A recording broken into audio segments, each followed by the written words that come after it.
मीरा रोडमध्ये एक बिल्डिंग आहे. मी त्या बिल्डिंगमध्ये ऑलमोस्ट 1 वर्ष राहिला. मी जेव्हा वर्क फ्रॉम होम करायचा, माझी नुसतं हॉलची एक डिम लाईट चालू असायची. 2:30चा टाइम होता तो. माझ्या किचन मधून कोणतरी बाहेर पळाला विदाउट दरवाजा उघडे. After a certain point of time छोट्या मुलाचा रडायचा आवाज येतोय, लिटरली रडायचा आवाज. बापरे. माझ्या घरी माझी पेट आहे डॉग. ती कॉन्स्टंट एका जागेवरती बघती आणि ती भुंकतीये. मी दरवाजा उघडला, बाहेर गेला. या कथा मनोरंजनासाठी आहे. काही लोकांचे अनुभव व काही पूर्णपणे काल्पनिकही असू शकतात, त्यामुळे कृपया यांना मनोरंजन म्हणून घ्या. या कथा आपल्या संस्कृतीचा एक भाग आहे, अगदी लहानपणी आजी आजोबांनी सांगितलेल्या गुड गोष्टींसारख्या. आमचा हेतू कोणत्याही प्रकारच्या अंधश्रद्धा किंवा भीती निर्माण करणे नाही. मागच्या 1.5 वर्षापासून मीरा रोडमध्ये राहतोय. त्याच्या आधी मी विलेपार्लेला राहायचा. सो माझी बिल्डिंग आता रिडेव्हलपमेंटला जाणार आहे. So that is the reason आम्ही इकडे मीरा रोडमध्ये शिफ्ट झालोय. सो बिल्डिंगचं नाव न घेता मी सांगतो, मीरा रोडमध्ये एक बिल्डिंग आहे. मी त्या बिल्डिंगमध्ये ऑलमोस्ट 1 वर्ष राहिला. After knowing these things, not from the start, म्हणजे सुरुवातीपासून नव्हतं माहिती आम्हाला, पण जसं जसं टाईम गेला तसं ते एक्सपिरियन्सेस कळत आले. सो काय झालं की जेव्हा मी त्या बिल्डिंगमध्ये शिफ्ट झाला त्या टायमाला मी वर्क फ्रॉम होम करत होता. अँड स्टार्टिंगचे 2-3 महिने सगळंच छान जात होतं. Everything was good. बिकॉज जेव्हा आपण एका नवीन जागी येतो, सो आपल्याला ती जागा एक्सप्लोअर करायची असते, नवीन लोक भेटतात. सो त्या पर्टिक्युलर टाईम फ्रेममध्ये एवढं काही कळालं नाही. जसं जसं टाईम गेला आम्ही फर्स्ट ऑफ ऑल खूप डाऊनफॉल महसूस केला की घरी पैसे थांबत नाही आहे आणि तब्येत खराब राहते, जास्त आजारपण येतोय. सो हे सगळे हळूहळू करून असे एक्सपिरियन्सेस सुरू झाले. सो मी जेव्हा वर्क फ्रॉम होम करायचा तर तो बेसिकली 2 BHKचा फ्लॅट होता. आणि माझं एक रूम असंच जसं एंटर केलं समोरच रूम होता माझा आणि राईट हँड साईडला माझ्या आईवडिलांचा रूम होता. सो जेव्हा रात्री माझी बेसिकली नाईट शिफ्ट होती त्या टायमाला, तर मी ऑफिसच्यासाठी हॉलमध्ये बसायचा. सो अपॅरेंटली 3-4 महिन्यानंतर जेव्हा मी बसायला लागला तेव्हा काय झालं की मी जेव्हा हॉलमध्ये बसायचा, मी माझ्या लॅपटॉपवरती मीट्स वगैरे अटेंड करायचा. माझी नुसतं हॉलची एक डिम लाईट चालू असायची. बिकॉज माझा कॅमेरा ऑफ असतो युजली आपल्या मीटिंगवरती. सो कॅमेरा ऑफ असायचा, एक डिम लाईट चालू असायची. आणि सडन ऑफली एक दिवस मी काय ऑब्झर्व केलं की माझ्या किचनमधून कोणतरी बाहेर पळालं आणि दरवाजातून बाहेर गेलं विदाउट दरवाजा उघडे. सो ते फर्स्ट एक्सपिरियन्सेस होतं त्या पर्टिक्युलर फ्लॅटमध्ये. आणि तो दिवस बेसिकली फ्रायडेचा होता. तर मी इग्नोर केलं त्या पर्टिक्युलर टाईमच्यासाठी. मी बोला की ठीक आहे असेल काहीतरी. अँड नॉर्मली म्हणजे फ्रायडे होता. सो आम्ही लोक नॉर्मली आमच्या गुगल मीटवरती पण आमचा फन फ्रायडे चालत होता. आम्ही नॉर्मल डिस्कशन करत होतो आणि त्याच्यामध्ये पण आमचं हॉरर टॉपिकवरती डिस्कशन चालत होतं. सो मी बोलला की ठीक आहे, just because of these topics मला असं फील झालं असेल. But that was not the end to it. So मग तो दिवस संपला. परत नॉर्मल बॅक टू रुटीन. त्याच्या 2-3 दिवसानंतर परत सेम एक्सपिरियन्स. किचनमधून कोणतरी पळत आलं. दरवाजा माझा बंद आहे भाई, हॉलचा मेन डोअर बंद आहे दरवाजा, आणि कोण आरपार गेलंय. मेन डोर वरून बाहेर निघालंय. Okay. That was the second time and that was a click point for me की भाई काहीतरी आहे, ॲक्च्युली काहीतरी आहे. सो मी त्यावेळेला पण एवढं लक्ष नाही दिलं त्या गोष्टीवरती. मी बोललं ठीक आहे, कारण माझं थोडं आहे असं की मी जर त्या पर्टिक्युलर गोष्टीवरती त्या टायमाला जर जास्त लक्ष दिलं सो मला भीती वाटते ऑनेस्टली. आणि मी घाबरतो. हे सांगण्यासाठी मला काही हे वाटत नाही, मी घाबरतो. सो ती गोष्ट झाल्यानंतर मी थोडं अवॉइड केलं हॉलमध्ये बसणं. मग मी माझ्या रूममध्ये बसायचा. अँड त्याच्यानंतर एक समज ना की 2-3 महिने सगळं नॉर्मल होतं. त्याच्यानंतर मी जेव्हा बेडरूममध्ये माझ्या बसायचा तेव्हा मला काही असं एक्सपिरियन्स झालं नाही त्या टायमाला. अपॅरेंटली त्याच्यानंतर माझ्या घरी फंक्शन्स वगैरे स्टार्ट झालेले. सो त्या टायमाला लोक वगैरे असायचे. सो एवढं काही त्या टायमाला कळालं नाही. After a certain point of time अजूनपर्यंत ही गोष्ट मी कोणालाही सांगितलेली नव्हती. ना माझ्या आईला ना माझ्या बाबांना मी कोणाला सांगितलेलं नव्हतं की माझ्याबरोबर असं काहीतरी झालं. मी कोणाला सांगितलेलं नव्हतं. बिकॉज मला नव्हतं पाहिजे की मी यांना काही सांगू आणि त्यांना पण त्याच्यामुळे काही त्रास हो, कारण माझे वडील थोडे एजेड आहेत, ते बेसिकली सिनियर सिटीजन आहेत बेसिकली. सो मला त्यांना तो त्रास द्यायचा नव्हता. मी कंटिन्यू केलं. After a certain point of time माझं वर्क फ्रॉम ऑफिस स्टार्ट झालं अँड मी ऑफिसला जायला लागला. त्याच्यानंतर मला माझी आई बोलली की तुझे बाबा असं बोलतायत की त्यांना घरी काहीतरी भास होतोय, की कोणतरी आहे. त्यांना, माझ्या बाबांना त्यांच्या बेडरूममध्ये दुपारच्या वेळी कोणतरी स्टेअर करतंय असा आभास होत होता. कोणतरी त्यांच्याकडे बघतंय, कोणतरी कॉन्स्टंटली त्यांच्याकडे बघतोय, झोपताना कॉन्स्टंटली बघतंय. आणि हे ते बेसिकली त्यांनी मला नाही सांगितलं, त्यांनी आईला सांगितलं, कारण त्यांनी पण तोच विचार केला की ह्याला नाही सांगायचं आहे मला, मी ह्याला कशाला सांगू, हा ऑफिसमध्ये जातो, रात्री लेट येतो, सो टेन्शन घेईल. तर त्यांनी मला नाही सांगितलं, त्यांनी आईला सांगितलं. सो ही जी घटना आहे ती हळूहळू करून वाढायला लागली, हे एक्सपिरियन्सेस वाढायला लागले. After a certain point of time असा टाईम आला की माझी फियांसे घरी यायला लागली आणि ती आम्हाला स्टार्टपासून सांगत होती की या घरची वाईब मला आवडत नाही, नेगेटिव्ह काहीतरी असं वाटतंय. सो ऑनेस्टली त्या टायमाला मला माहिती होतं की जेन्युअनली काहीतरी आहे, पण मी तिला ते सांगायचं की असं काही नाही, तुला असं वाटत असेल इग्नोर कर, तुझ्या मनाचा तो भास आहे, इग्नोर कर. इग्नोर झालं. त्याच्यानंतर माझं लग्न झालं अँड लग्नाच्या 1 महिन्यानंतर एक पॉईंट असा आला की जेव्हा आम्हा सगळ्यांना माहिती आहे काहीतरी आहे आणि कोण एकमेकांना सांगत नाहीये जस्ट बिकॉज ऑफ भीती, फक्त इग्नोर करतायत सगळे. आणि ह्याच इग्नोरन्सच्या पिरियडमध्ये आम्हाला सगळ्यांना ते पण वाटतंय की बाबा घरी पैसे थांबत नाहीये. I was unemployed for 1.5 month. Okay. I was sitting home idle doing nothing, काहीच नव्हता करत मी त्या टायमाला. आणि त्या घरी म्हणजे मी दिवसात 14 तास झोपायचा, फक्त झोपायचा, काही नाही करायचा, फक्त झोपून राहायचा. आणि मी असा एक मुलगा आहे की मला बाहेर फिरायला, इकडे तिकडे मित्रांबरोबर जायला वगैरे खूप आवडतं. तो पर्टिक्युलर 1 वर्ष असा होता की मी फक्त घर ते ऑफिस, जेव्हा ऑफिसमध्ये होतो तेव्हा, जेव्हा ऑफिसमध्ये नव्हतं तेव्हा नुसतं घरी बसून राहायचा, बसायचा, उठायचा, जेवायचा, झोपायचा.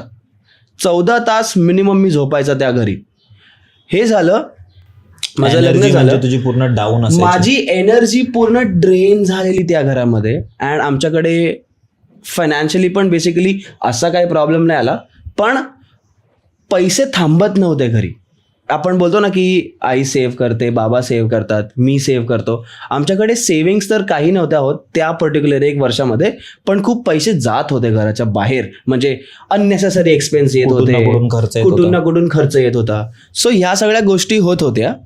अँड एक पॉईंट आला, पीक पॉईंट आपण त्याला म्हणू, की आता we have to discuss about it, ह्याच्याबद्दल आपल्याला बोललं पाहिजे आता.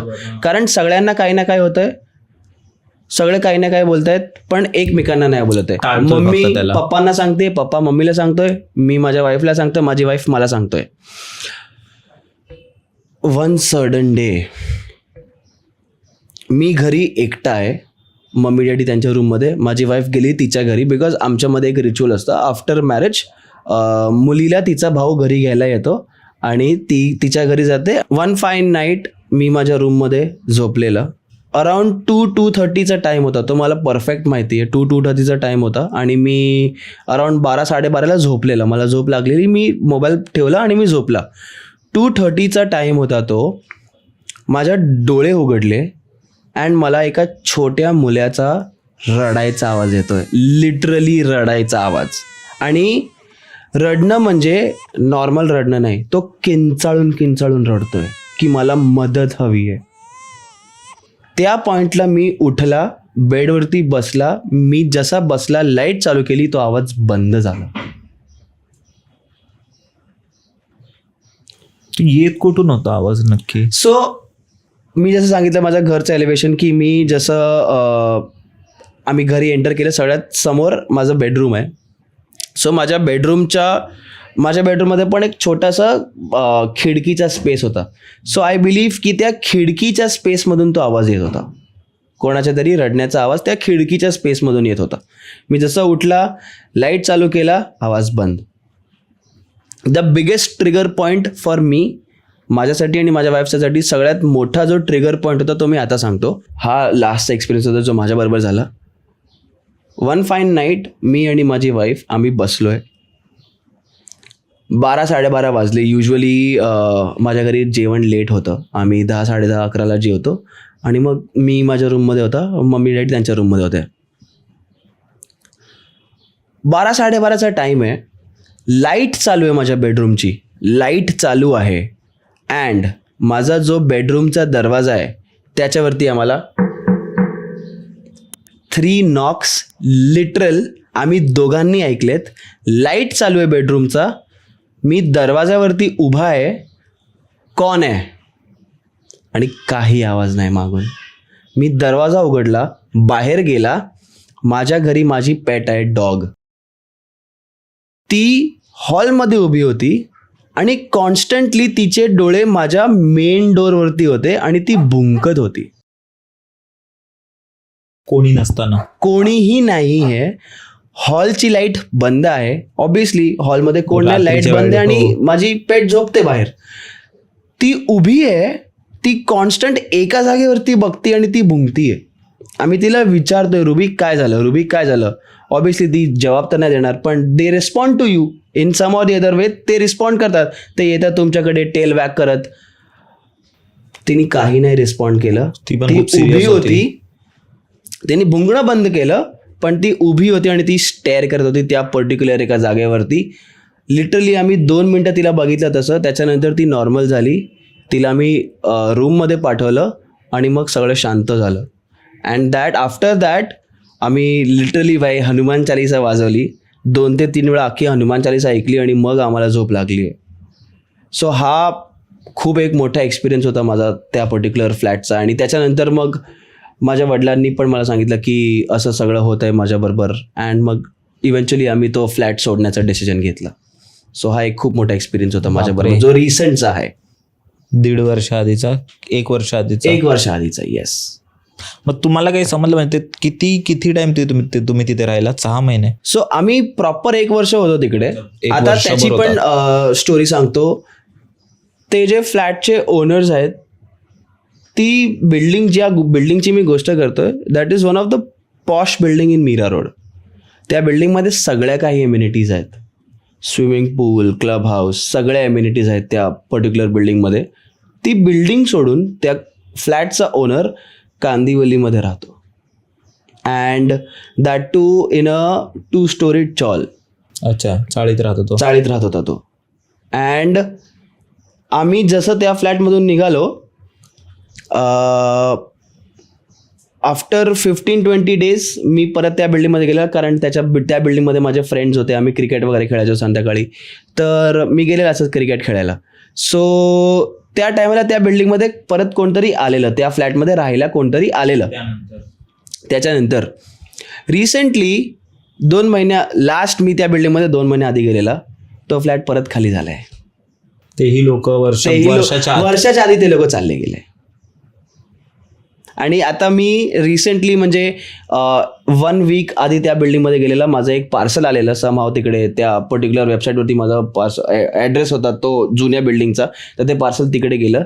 मी रात्री तिकडे गेलेला, वॉचमॅनकडे पार्सल गेला. मतलब की कोई रहता है की नाही अभी यहाँ पे. वॉचमॅनला असंच मी नॉर्मली विचारलं की कोई रहता है की नाही 1405 में. नहीं साहब, कोई नहीं रहता है, खाली हो गया वो फ्लॅट. जेही कोण तिथे येतंय ते वर्षाच्या आतच निघून जाते.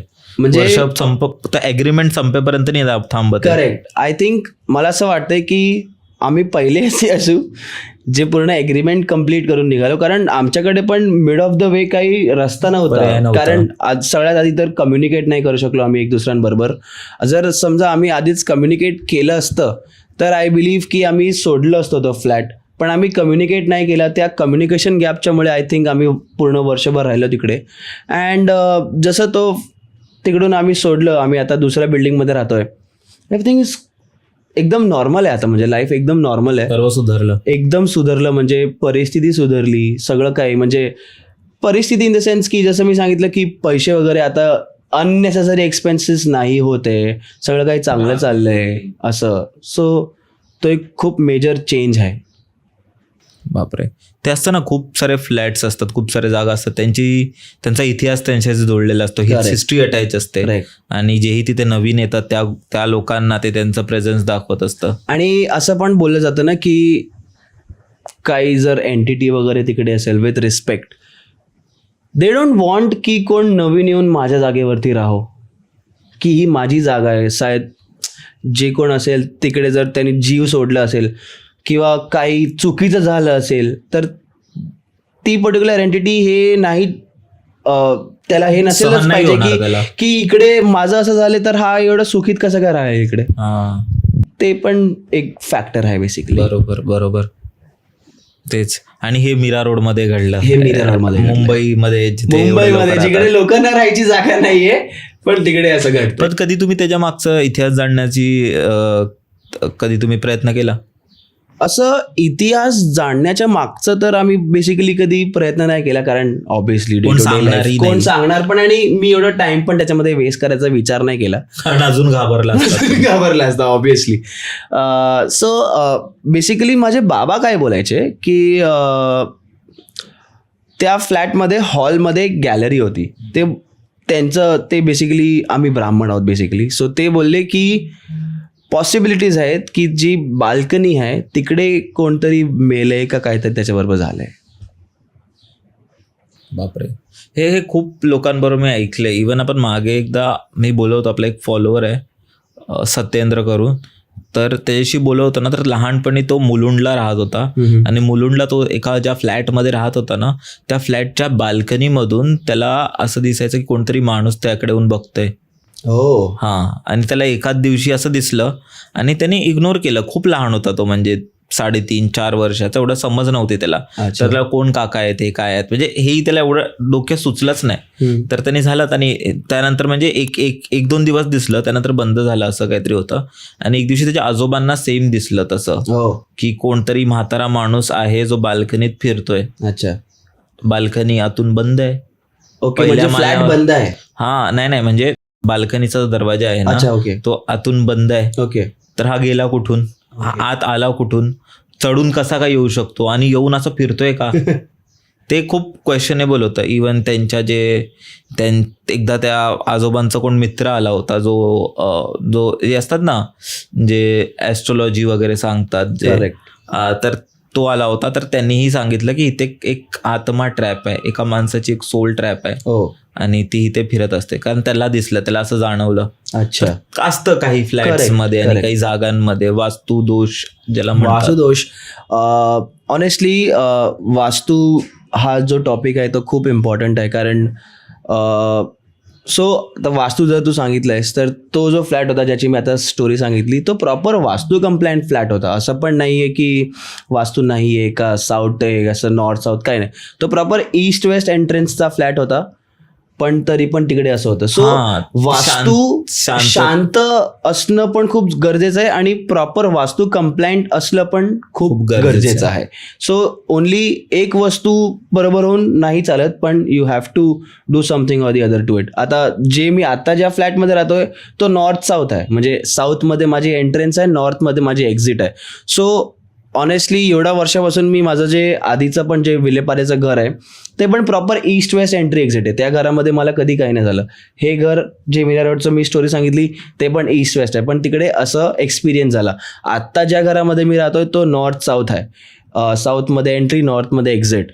So for me, for a change, after 25 years staying in to east west, आता मी जेव्हा नॉर्थ साऊथमध्ये आलोय, मला ह्या घराची एनर्जी जरा जास्त आवडली आहे, चांगली वाटली आहे. बरोबर. पूर्ण पॉडकास्ट बघण्यासाठी बायोमधल्या लिंकवर क्लिक करा किंवा यूट्यूबवर बंकस पॉडकास्ट सर्च करा.